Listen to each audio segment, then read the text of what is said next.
G'day and welcome to another episode. Today we're going to be going through some of the most emotional recoveries that I've been through whilst forward driving. Unfortunately, some of the best recoveries that we've had to do weren't always on footage because we've been trying to get the vehicle out and focusing on that. I'd love to talk through the story of the salt flats, but I just don't have any of the footage. So I'm going to talk through some of the ones that I do and explain how we got out and how emotional of a time it was. Tune in. So this first one was whilst we're at Captain's Crossing. We're doing the track that goes out of Captain's Crossing, and we'd followed it for maybe about 4 hours at this point in time. It was at that point in time we could see that it was starting to rain, and we decided we'd turn around and head back to the campsite. The track was really rutted out and really slippery as soon as it got some water on it. So we slipped and slid the whole way back to the last section of the track where it goes into this massive rutted section where you've got clearly two lines. You've got the one where you can sit in the ruts and risk bottoming out on them, or you can try and go on the side and drive around them.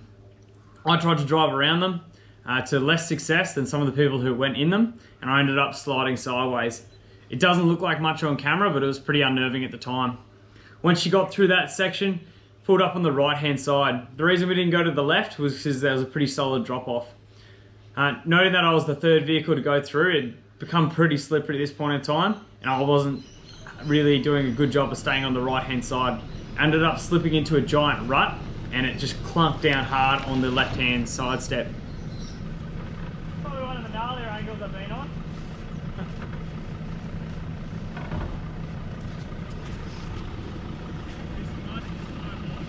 It's so slippery. We actually got that one out with not too much trouble. We used a few max tracks just to pick the vehicle up, and then I ended up driving the rut the remainder of the way. So then when we got to the next portion of that rut, I decided I'd actually try and drive into it and then drive up on the right hand side to avoid slipping into it and then into the bank. That didn't really work because as soon as I got my tyre in, I struggled to get out. I ended up driving down to the bottom and then trying to drive out to absolutely zero success. At that time I was running all-terrain tyres that really weren't that aggressive at all, but I even don't think muddies would have helped at that point in time. I ended up winching out of that situation off a tree that was about 20 metres away and then driving forward, and it came out of that alright. It was pretty embarrassing. Out of that convoy, I had the most decked out car and I was the only person to get stuck. So a bit embarrassing, but it's all part of the fun.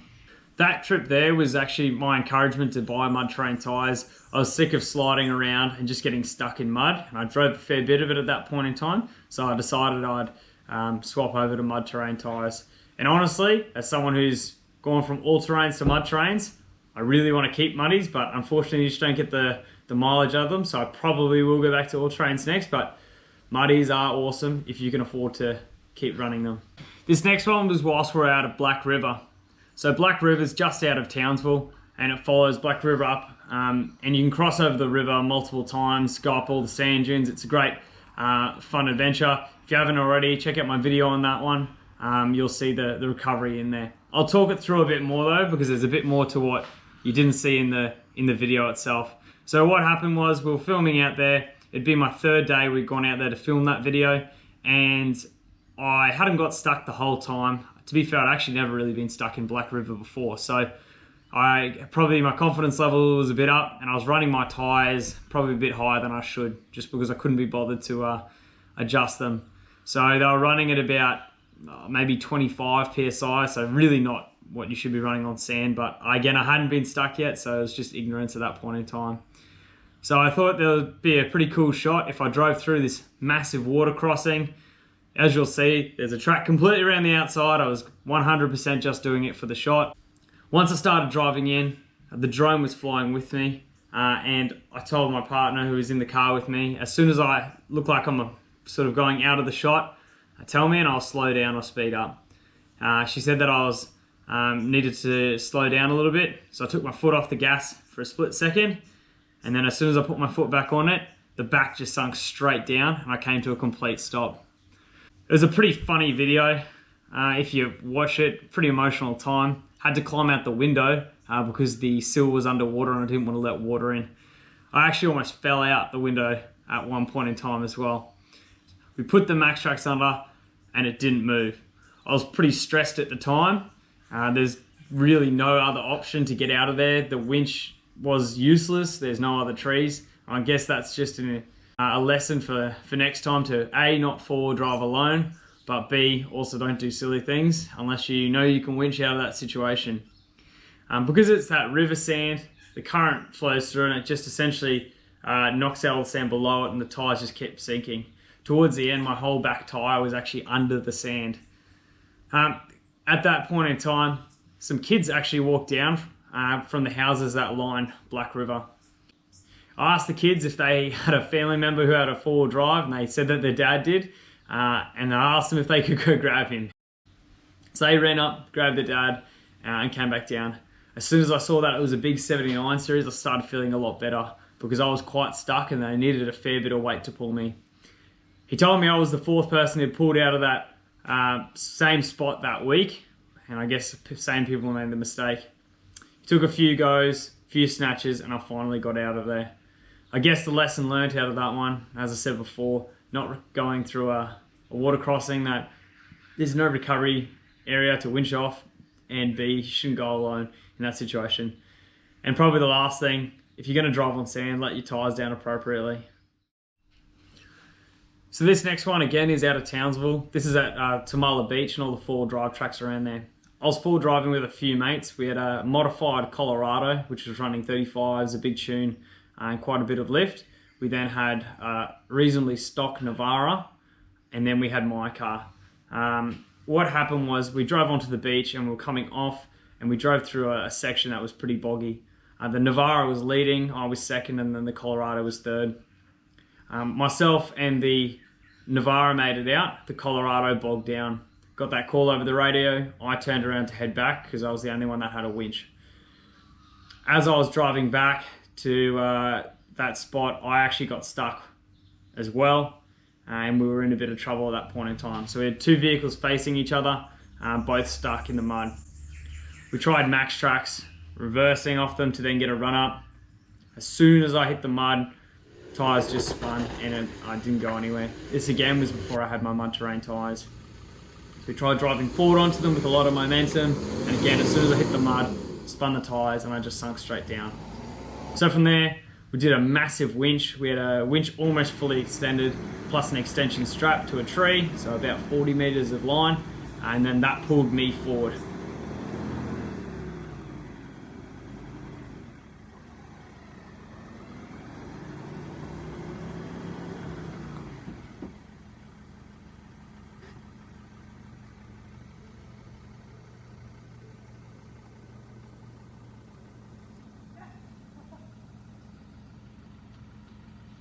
I then had to winch myself pretty much in a 90 degrees to the right to spin around, and then so I could drive back to get in front of the Colorado.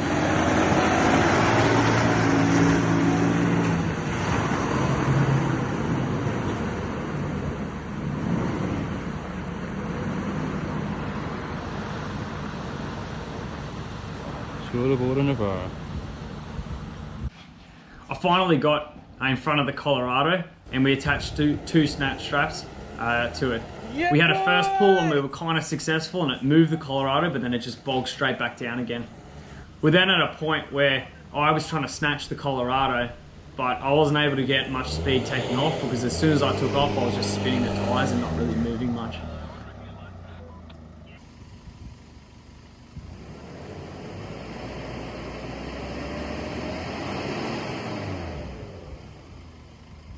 So after a few goes, we ended up actually adjusting the position of my car a little bit to the right, which meant I had to snatch into a bog hole. That's pretty intense doing, and it took about probably about 10 goes to actually get the Colorado out of there. There was a fair bit of forces at play, and we were pretty relieved when we finally get it out, as you'll hear my mate yelling.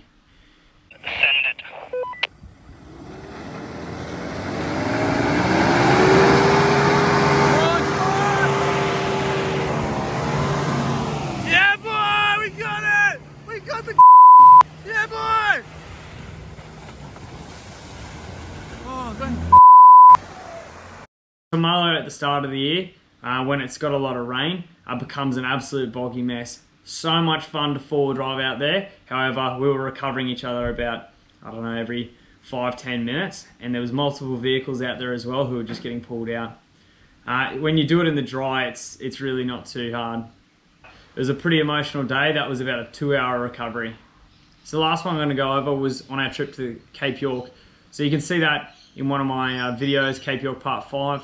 But essentially, I'll give a bit more of a background to that recovery and what happened. We'd gone the whole time on the Cape, 0 recoveries. We'd done the old telly track, never needed to winch, never needed to snatch, never needed to get the max tracks out.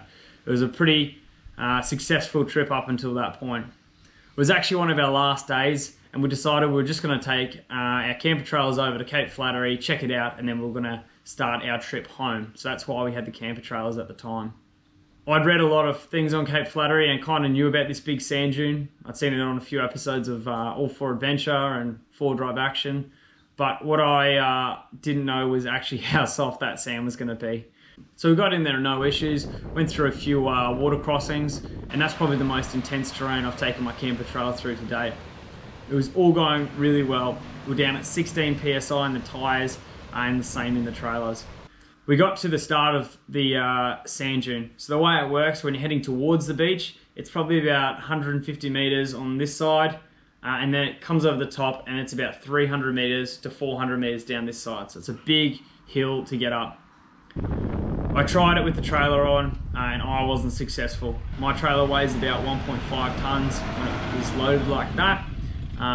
We tried the max tracks to get up, absolutely 0 success. So I ended up reversing back down the hill, and then we spun the trailer around due to the limited space with the winch and some max tracks. If you've never tried that before, really good way to do it in the sand.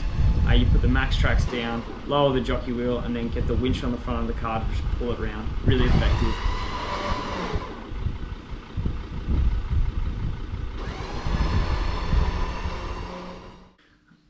We kind of didn't have enough space to do that with my mate's trailer. It was a bit bigger, and plus I'd kind of taken up the only real available space that was flat. So we decided we'd take his over, get down to the bottom of the hill, come back over, and then it'd be facing the right way. He'd detach, and then we'd go check out Cape Flattery with just the cars.